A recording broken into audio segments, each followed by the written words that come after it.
Well, hey, Dave Melenda here, Positive Polarity Podcast. Hope things are going awesome for you this week.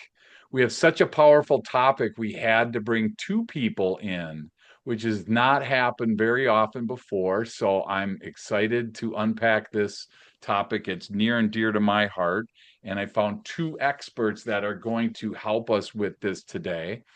And as you know, we always like to start with a question. And so this is an easy yes or no question, but there's a lot more to it once we get into it. So I will start with the question of, do you belong to your local association? Whether it's a trade association, whether it's a chamber, some type of association, do you belong to it? And for me personally, it's been near and dear to my heart since my career started years and years ago. We've always had some association involvement. And I know these two people. I love hanging out with them. And the challenge is they have two of the hardest last names to pronounce. So I've been practicing. So I'm only saying them like once, not even after our break. I'm just using their first names. But I am honored to be hanging out with Heather Novoselac. How are you today? I am good, and you got it right. Well done. Did. That's fantastic. You are the event services and education manager at WALA. What does WALA stand for the people listening? Great question. It is Wisconsin Assisted Living Association. Awesome. And you are the events, services, and education manager. So we'll unpack what that is. Also hanging out with us today. Here's the hard one. I'm happy. I was happy with how I did on Heather's, but we're gonna go with. We'll start it this way. The president and CEO at WALA, who is Mike Pochowski. How did I do on that one? That's perfect. Thanks for having us. We really appreciate this opportunity. Absolutely. I am so excited. I think that this is such an underutilized part of so many people's businesses is thinking about associations and thinking about the importance of belonging and joining and being an active member. Wisconsin Assisted Living Association, who do you guys, I'll ask you, Heather, this first. Who do you guys really cater to? Who are your members? What is WALA's main goal there? Yeah, absolutely. Our member base is really the assisted living communities throughout the state of Wisconsin. So, assisted living, unlike skilled nursing facility that maybe everybody thinks of, the nursing home where grandma lived or grandpa lived, Yeah. Yep. assisted living can be a lot of different things. It can be a neighbor down the street who's running a four-bed adult family home, or it can be that large, beautiful building, and you wonder, what is that? And it's home to over 100 residents. So we provide services to the owners, the operators, the providers of those buildings, caring for the residents that are within them throughout the whole Yeah. state of Wisconsin. That's awesome. And we've had the honor of doing some work with some of your people. And I tell you what, like I had that same blind spot that you just talked about, Heather, where, when I was younger, my great grandparents actually, and some of my grandparents were in like a nursing home, and I always equated the two to each other. And I was like, as I started to learn, like for me personally, that nursing home, you just kind of sat in a corner, it felt like, and there wasn't much really going on. And then I got to meet some of your members, and it's just like, wow, there's like buses going on, there's parties, there's just this whole totally different world. So is that becoming more and more common, Heather, for people to do that and to and end their life, so to speak, in that kind of environment? Absolutely, the home-like setting, right? So taking what is their home and bringing it to this building where now they have the care and the services that maybe they need and can't have within their home, but they're also able to now have social, right? They can have social time and meals prepared for them, and all those things are taken care of. but Sure. but it's not the long hallways lined with Yeah. wheelchairs, and you're not in a room with like the hospital bed and a TV. Yep. It's a home, and it's meant to be personalized and comfortable, and a place for them to live out really, those golden years, Sure. the best times of their life, and be safe. Wow, that's great. And I love that. distinction. So thank you for starting with that piece. And I'm just curious, Mike, from an association perspective, we have people listening from all over the globe right now. Some of them know what an association is, some of them don't. So kind of share with us, first of all, what is an association? What do your members tend to get from you guys when they would join WALA in this case? There's a lot of different membership benefits that a member would receive. Heather did an amazing job of really describing the members that we have at Walla in terms of assisted living. And Sure. so, from our standpoint, we are the largest trade association in Wisconsin that represents assisted living. We have over 2,000 facility members all across the state.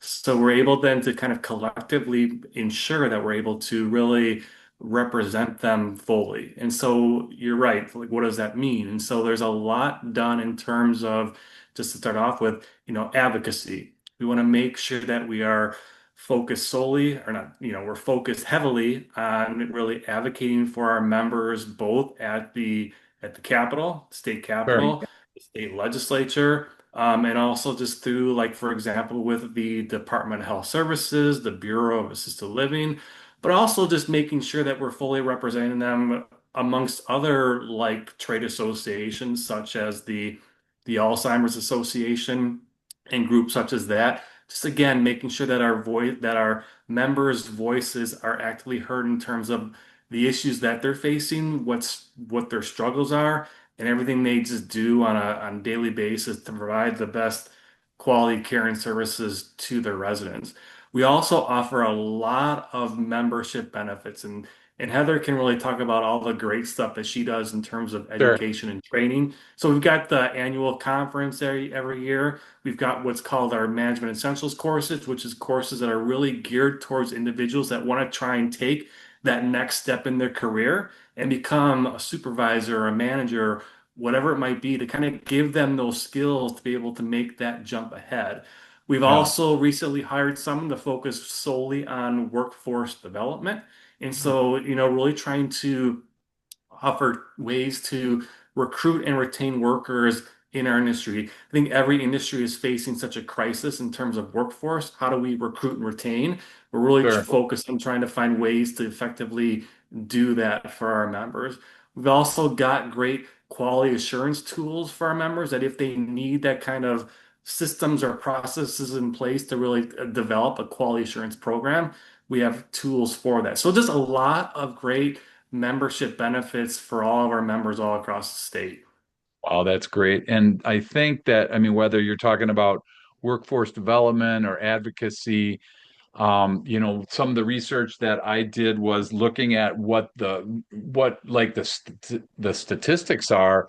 And it was interesting because the first one I found was like 83% of members are looking for professional development. So for someone listening right now, they might own their company and they might be a little removed from their team, let's say.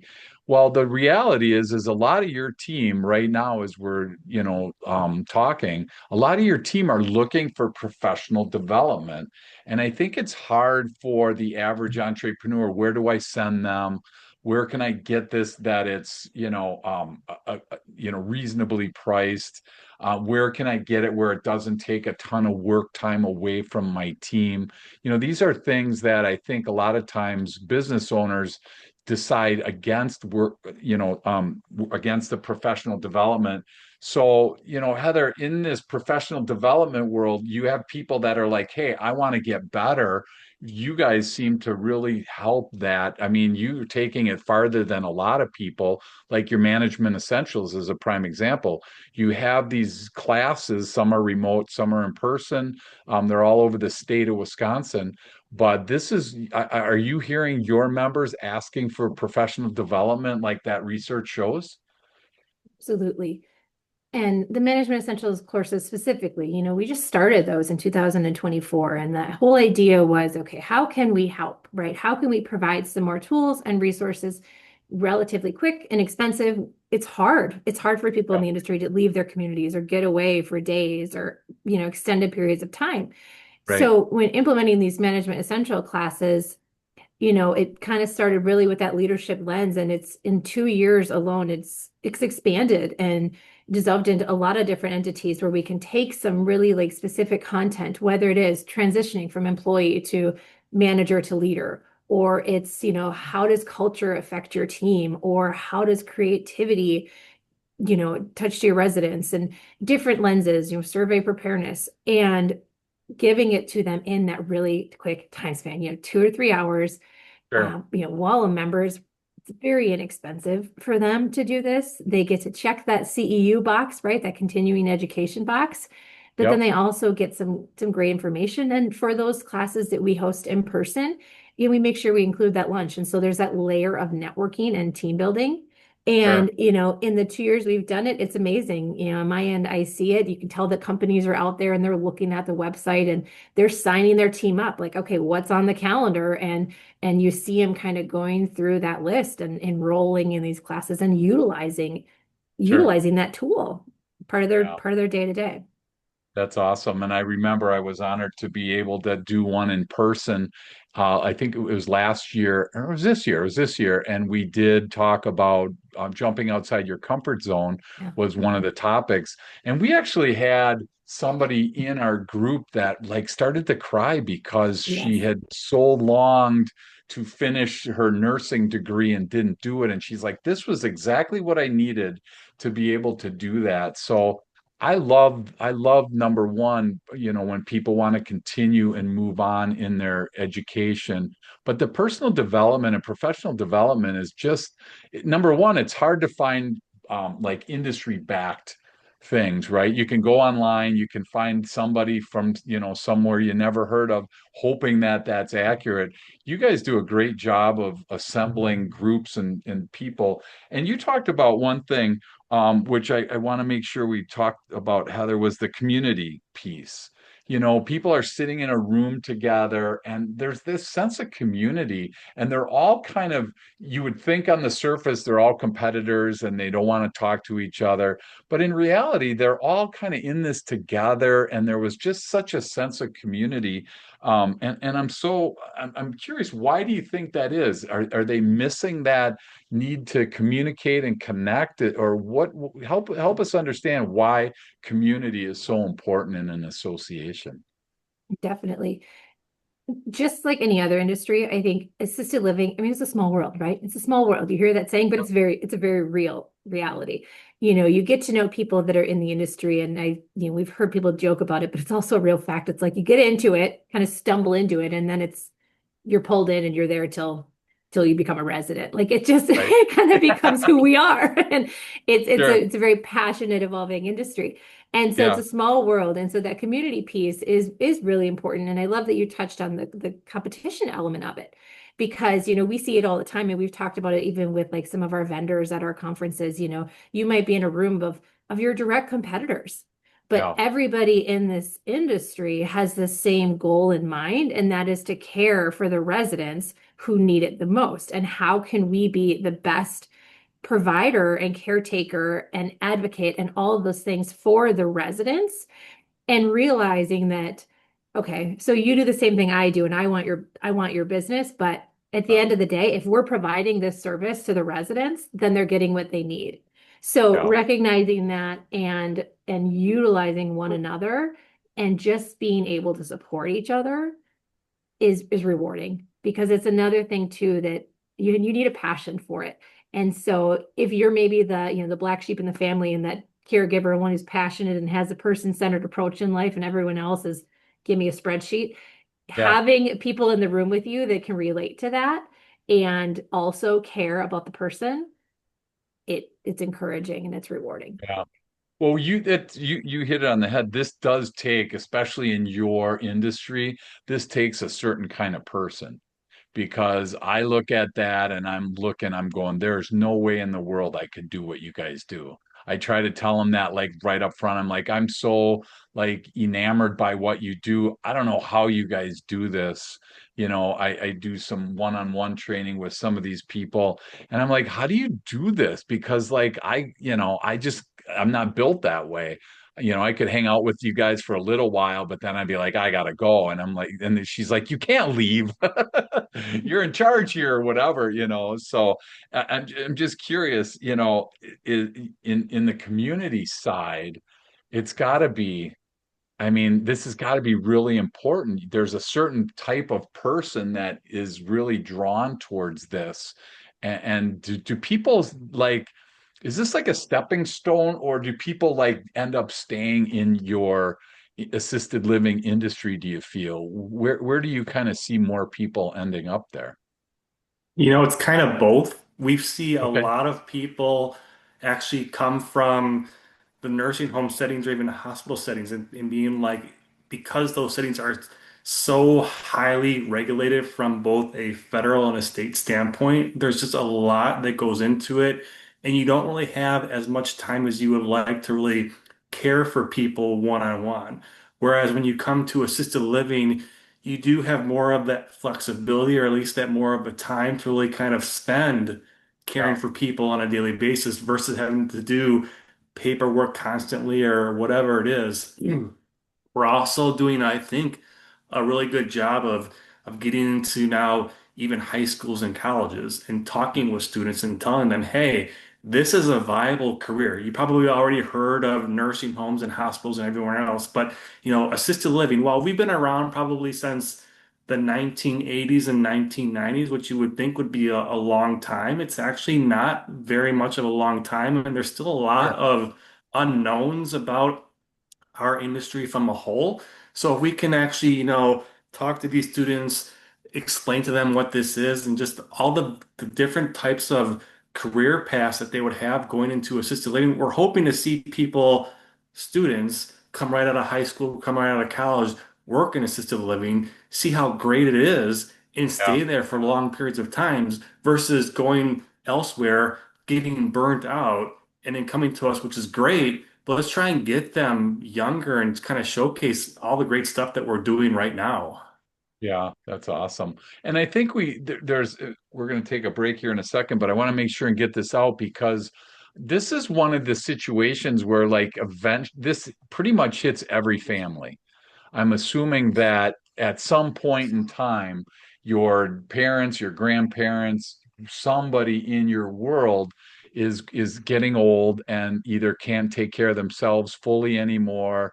I mean, there's like different levels of all this too, and I think that's new as well. Like we were talking about before we jumped on, I'm used to the old-fashioned nursing home, and like you alluded to, Heather, where there's just like a long hallway and there's just kind of like wheelchairs and they're just sitting there. And it's just like, I don't, you know what, just shoot me, get it over with. I don't want that. And then I go to some of these campuses and I'm just like, they're leaving. There's a whole group of them waiting at the front door. I'm like, what are you guys waiting for? And they're like, well, the bus is coming. I'm like, the bus for what? And they're like going shopping, they're going to events, they're doing all that stuff. And, neither one of my parents, they passed before they got to that spot, but it was like, to me, that was really like something that they could look forward to. Is this hitting pretty much every family, Heather, in the way that I'm thinking? I mean, it absolutely has the potential. And, the reality of it is kind of circling back to Mike's point, is some people don't realize what assisted living is until it hits them right in the face and they're having to put a loved one into it. Yeah, So part of what, we're doing as an association and what's really important is exposing people of this opportunity and what it looks like for everybody, because it can affect everyone at some point. And I do want to also touch on, it can be something that happens, before your mom and dad get old or your grandparents are old, because there also are assisted living communities for the developmentally disabled. So someone's caring for their child and they've lived at home and now mom and dad are getting older and their child, adult child can't live on their own, but now it's becoming a burden in the sense that mom and dad can't quite take care of it. Now you've got three people that yeah. potentially need care and services, and there are assisted livings for them as well, for those adults who just can't live on their own. They have some kind of developmentally disabled challenge that they need a place. And so this is another opportunity for them also. Wow. And Dave, And if I, I can add yeah, really go ahead, quickly, Mike. Yeah, I was absolutely. just to add on to that, I had the opportunity this past week to tour one of our member facilities, and what we like to do too is we like to bring state legislators to our member facilities to showcase the great services that they're providing, and just to see. I mean, the residents were so excited to be there. They had a lot of holiday stuff going on. They actually had a band and a choir that was there doing Wow. Christmas songs. They have Christmas parties. Of course, they have the open bar that happens, pretty much, every weeknight and even Wait a weekend. minute, time out. Why was Heather and I not invited? Wait a minute here. Open bar. Were you invited, Heather? And I Well, missed the invite or I what? know. I have to prioritize my happy hours. I can't Yeah. make them all. Happy week. Come on. It was a Happy happy week, week. it sounds It's like a for happy Mike. week. So that's awesome. Go ahead, And Mike. just, with Packers games and Brewers games, and you're right, they do all the outings. They go to the local senior centers, they go to the shopping centers, they go to Brewers games, they go to any type of local event that's going on. They are busy all the time. It was interesting to learn that, while they all have these great rooms to go into to rest, relax, to sleep and whatnot, they're really not in their rooms for a lot period of time during the day. They're really there just to kind of sleep because there's so much going on in these facilities, in these communities. They just don't have time to spend in their rooms really kind of doing nothing. It's a really great opportunity and just a lot of great social interaction for all these individuals in these communities.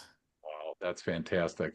Hey, we're going to take a quick break. When we come back, I want to give some more research that shows some of the advantages of joining the association of your choice. Maybe it's a trade association again, maybe it's a chamber. So we'll be right back.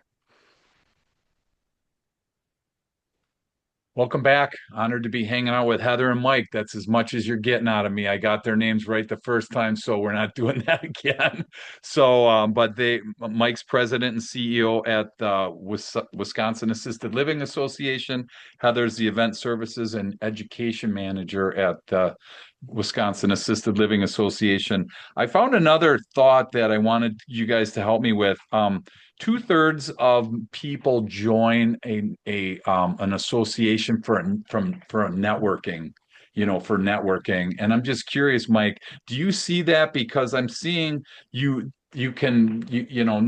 is becoming a really important component of a lot of businesses today. Do you guys offer, and are you seeing a lot of people take advantage of those networking opportunities? That's one of the really biggest benefit of belonging to a trade association. And Heather really did a great job of talking about this before, is in terms of the networking opportunities we all kind of tend to, live within our bubbles to some extent. And so we're particularly for assisted living, you're working in your particular facility and you have a lot going on. You have your struggles and you also have some positive stuff going on, but you almost feel like, is this only me? Am I the only one that's going through this? And so to have these networking opportunities, you can actually talk with your competitors, which is just, what you do, and it's definitely welcome and everyone's open to do this and really kind of say, hey, I had this situation. How'd you handle this? And like, oh yeah, I had the exact same thing. Here's Yeah, what I did. And they really just kind of give tips and advice. And again, even though this is your competitor and you're trying to have, residents move in, you're trying to recruit the best employees, we all have the same struggles. If we all can kind of just talk about this and figure out what's the best approach to this, that's great. And that also helps us too. So when we find out, hey, all these providers or some providers are having these issues, then we can more effectively advocate on their behalf, with yeah. the state legislature, the governor's office, whomever it is. But we do, I think, well, I know Heather does a great job of having these networking opportunities at the annual conference, but also at the management essentials courses. But along with that, I forgot to mention, we also have our DHS state approved 8315 administrator course. And even at these courses, you have individuals that are either currently administrators or are looking to become an administrator. And Sure. that's also another great opportunity to network and talk with each other and figure out, hey, I had this issue. Oh, you did too. How'd you handle it? Or here's what I did and here's how I felt. It worked out best. And then too, maybe I haven't dealt with that issue so far, but probably very soon it's likely to come our way. And how do we handle that? Sure. Yeah, that's awesome. Well, and interesting. another stat that I found was 49% of members get they're looking for career advancement. They want to further themselves, similar to the personal develop or the professional development. But I'm just curious, Heather, for people early in their careers, we probably have a lot of people listening that are just starting in their career. And what's the biggest growth advantage that you see for joining an association for somebody just listening and they might be in an industry, but they don't understand really the association? What's like the biggest, growth advantage for them personally? Absolutely. It's using each other and joining that association to learn from others that have done it. So someone early in this industry, like you said, maybe they're fresh graduate, right? They're just finishing college. This was their goal, their path, but they're new. Or maybe it's someone who's completely switching paths. And it happens. The administrator Yeah, course Mike mentioned, we've had a few teachers transition into the industry or EMTs, paramedics, things like that. And so being a part of an association when you're new, it's adding that layer of tools and giving you the resources that you, just like anything, you might not get out of a book, right? You might not get out of the standard class learning about business and marketing, and really getting in the trenches and learning from others and getting those tips and being a part of association. We send communications out often. yeah, So throwing information in your face at all times, basically. It changes, whether it's sure, regulations or different opportunities, things like that, that again, you're not going to get finishing out in school, but it's something that the association is going to put right in front of you and sure. only help you to get a better understanding and better opportunity within that career and what you're trying to get out of it. Sure, that's awesome. And I think I love the management essentials piece because I mean, I don't know, so many people I run into in my travels, they want to advance in their career, but they don't know what that looks like. And a lot of times in their brain, it just naturally think they want to be a leader, a manager, whatever they're called, a boss, right? Well, not everybody's built for that. Like we were talking about earlier, I mean, this particular industry, you need a certain type of person. There's also a certain type of person that you need as a leader. And I love the fact that you can kind of, I'm going to use the word dabble, because you can kind of dabble in this to see, is this right for me? I like trying something before I buy it, right? So this is kind of like I want to take a management essential course just to see, is management for me? Because a lot of us earlier in our careers thought that all the boss did was, bark out orders and, doesn't do any of the work. And then as you learn, it's kind of like the opposite. They're the responsible ones. They're doing a lot more of the work. They're there first and usually they're last. So I'm just curious, do you get people, Heather, that are trying to, just try the management piece to see if it's something that they like? I would say we do. And beyond the management essential course too, I'm thinking of our annual conference. The Yeah. nice thing about that annual conference is that we get people in attendance from all different aspects of the work. So we have, the regional VPs are attending and they're bringing all their team of administrators, the management. But then they're bringing some assistant management. So maybe they're new to that leadership role. And so they get to attend and sit alongside the leaders and see Oh, what's out there. We even have, those caregivers, the frontline caregivers that get to attend, the dining staff, the activity coordinators, so all these different elements of the industry that are equally important, but allows for exposure and opportunity to what it can mean. And kind of circling back to Mike's point earlier too, is like really getting this out there to the younger generations when they're starting their career. And yeah, maybe they do have a passion for dining. Well, have you ever considered like running a kitchen in an assisted living?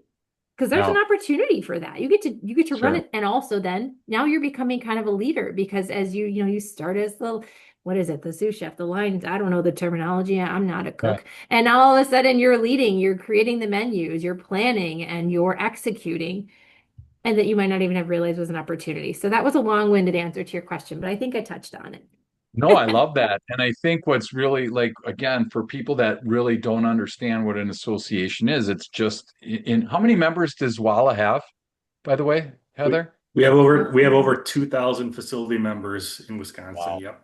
Okay.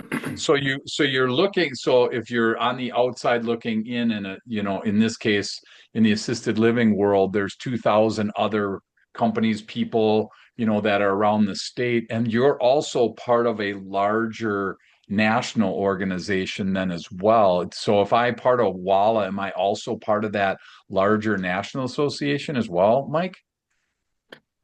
Technically, you're not. So that larger Okay. organization is Argentum. So we're a state partner of Argentum. But even Okay. still, I'm meeting with folks at Argentum a couple times a month, and we are going through and we're trying to figure out, next steps from a federal standpoint. But I'm also telling them, hey, here's what's going on in the state. We definitely need your support, and they're always there to help support us with whatever's going on. There's also Sure. other state partners all across the country, and we meet a couple times per month just to kind of collaborate and kind of figure out, hey, what's going on in California? Because usually if it's out there in the West, it's going to come to the Midwest at some point. We can kind of plan and Sure. prepare, but also help support them. And so there's a lot of great information that comes from Argentum, like Heather was talking about.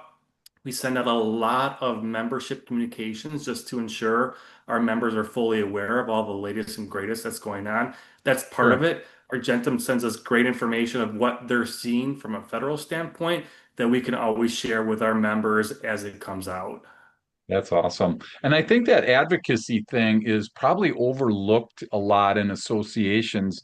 I know in earlier in my career, we had a business day in Madison, Wisconsin, where our state capital is, and we would be able to drive there and spend the day or part of the day with some of our legislative, people that represent us. And I never knew that even existed. So are you guys, Mike, are you guys pretty active at that state level? I gotta believe with medication and all the regulations, you're constantly looking at that stuff. Is that a pretty big part of WALA and their existence? It's a really big part, and I think that's the biggest part of trade associations is that I think, members want us to advocate on their behalf. Any type of association. I think that's one of the biggest things. And so we are constantly having meetings with state legislators, with the Wisconsin Department of Health Services, which regulates our industry, with the governor's office, with all the individuals that kind of, are in that role from a state advocacy standpoint. Like you said too, we also have what's called our legislative day. We do that every 2 years when legislators are in session, just to give our members an opportunity to meet directly with their elected officials and to explain to them and to talk with them. Hey, here are the issues that I'm facing. Is there some way that you can help us out with that?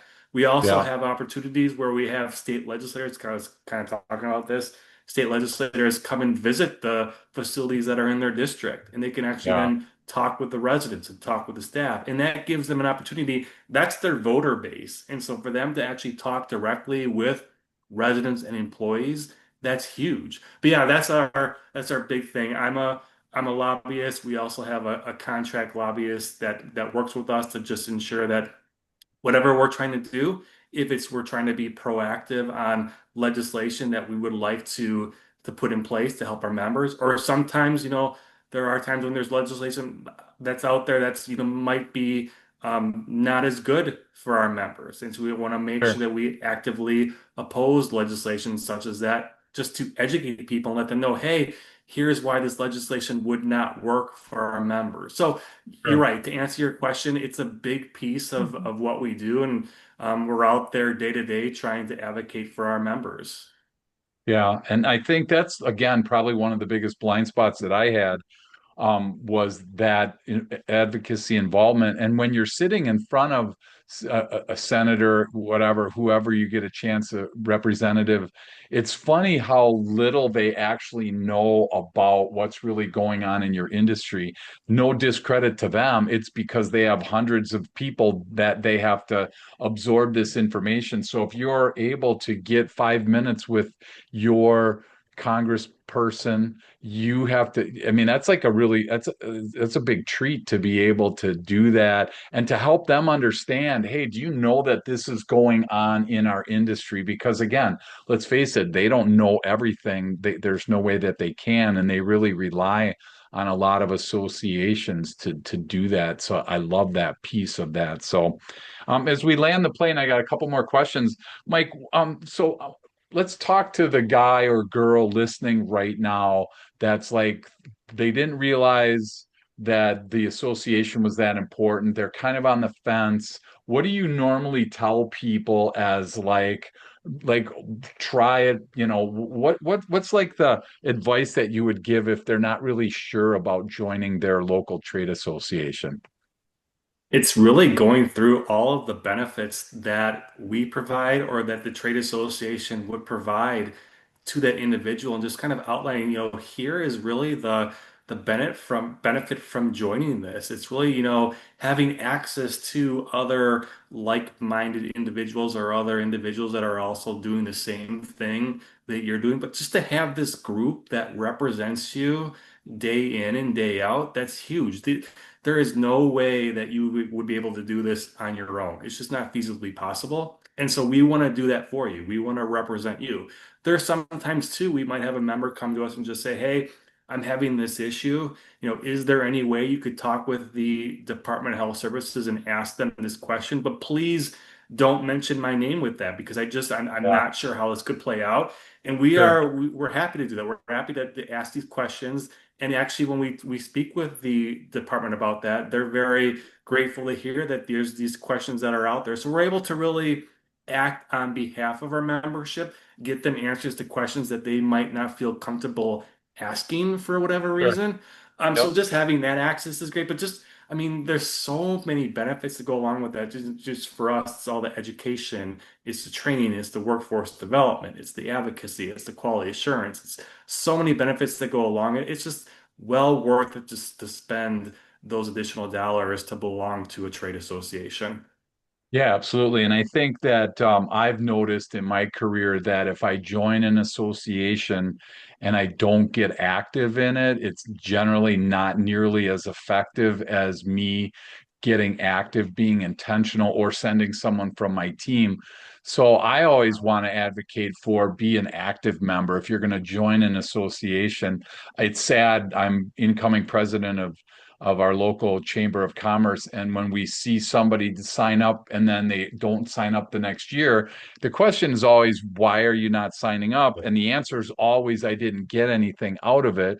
And then the follow up is like, well, what did you put into it? And there's like this, again, another blind spot where people think, hey, all I got to do is join Walla and like my phone is going to ring off the hook, people are going to come knocking on my door. I mean, are you guys both, and I'll ask you, Heather, I'm assuming that you're an advocate of being active as a member if you're going to join an association. Is that correct?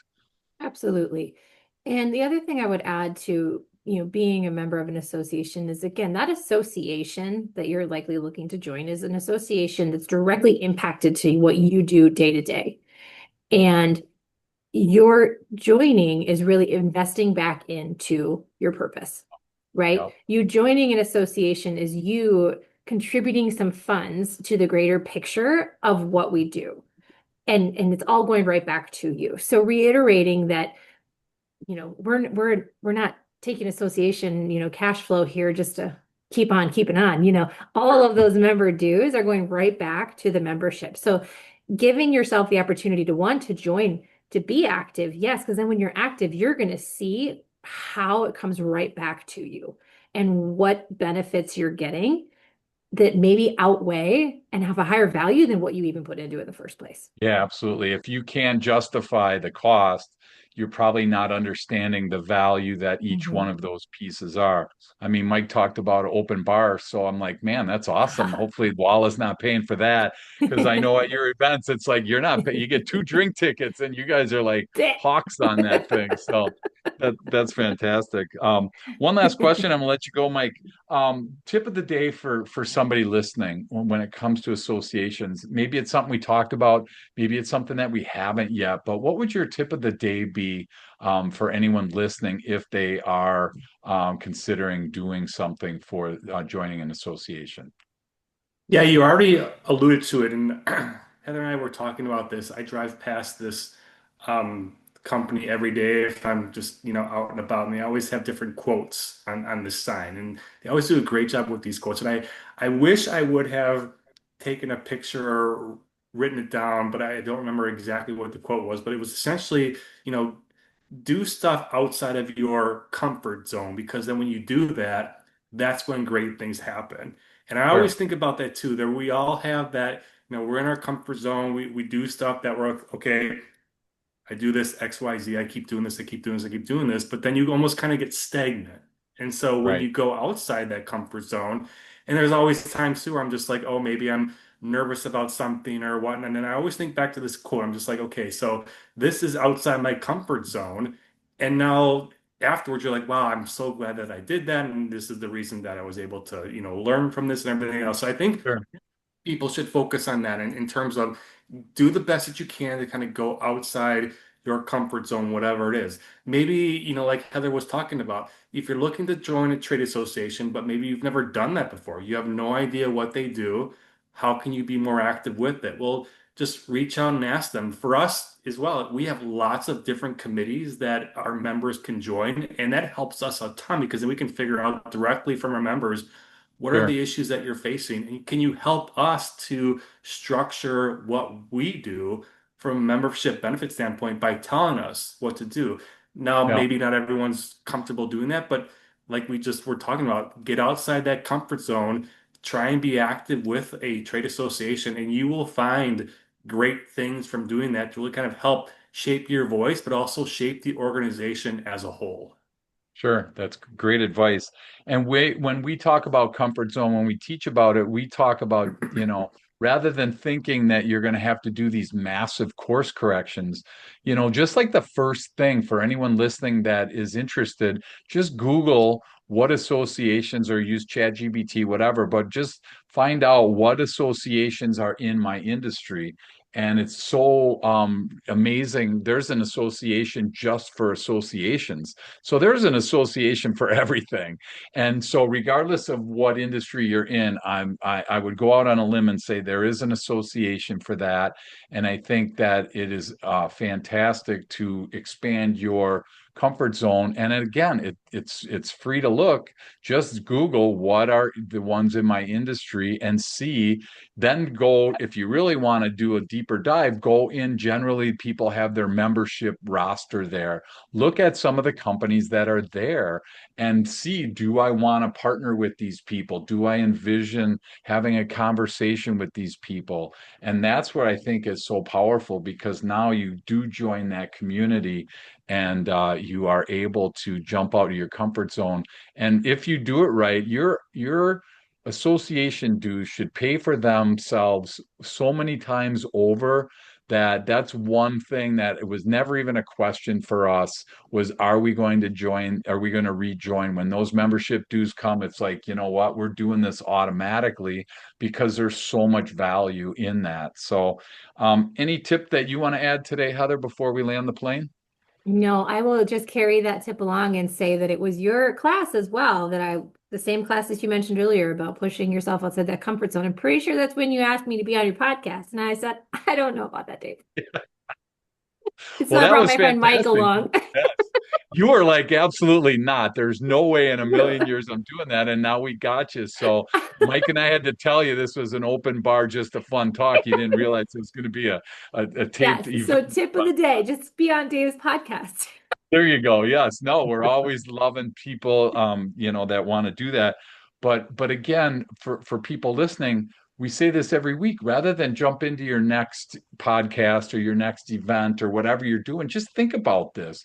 Look at your business and ask yourself, could I add value to other companies by joining? Could they add value to me? Because we have to make sure that we're not always the handout type where we're looking for things. Associations need volunteers. They need people that are willing to, jump out of your comfort zone, like Mike said. But I've really never met somebody that took the association seriously went in and with an open heart and wanted to give back. I've never met anybody that's like, oh, I gave and no one gave back to me. Everybody always, there's always that reciprocation back. And if you are the type that wants to get first, just be careful. But I think that associations serve such a valuable piece to whether it's the workforce development we talked about, the advocacy, and as Mike alluded to, partnering with other associations. That's a whole new thing that, quite frankly, I didn't even give much thought to when you were talking about other associations that you guys partner with. That's like a whole untapped market and opportunity as well. So thank you guys so much for carving out part of your day. We love talking about associations. The three of us, we see the value, and our hope was that somebody today would at least, want to learn more about their local association. If somebody wants to connect with you guys, what's the best way for people to connect with you, Heather? Go right to our website, ewalaewala.org. You can find all things coming up with us. You can find information on how to join as a membership. All of our contact information is on there as well. There's a contact us and there's endless opportunities, but that is the best way to find us and see what we've got going on. Do And you have anybody? LinkedIn, Oh, go social ahead, Mike. media, Yep. sorry, Facebook, LinkedIn, we're all on those social media outlets. So definitely feel free to check us out there too. Mhm. Awesome. Do you guys have anybody on your team with normal last names? Just my last question. We have a Hoffman, kind of boring. Oh man, we got to get a Hoffman. That would have been like super easy, you Yeah. guys. Now you tell me. Yeah. Well, we'll get them on next time. So awesome. Well, thanks, Heather. Thanks, Mike, you guys for hanging out again. This is just great stuff. And for people listening, again, please check out their website, ewala.org. If you want, jump on Google, find what association, your local association is. And if you have an association question, Mike and Heather are super easy to access and they'd love to help, even if it's outside the assisted living world. So, you guys, thank you so much for doing this. I hope that people got a new appreciation today of trade associations. I know I learned some things again. So, thanks, you guys, for hanging out. And I can't wait to keep learning from you. Thank you for the opportunity. Appreciate it. Thanks, Dave.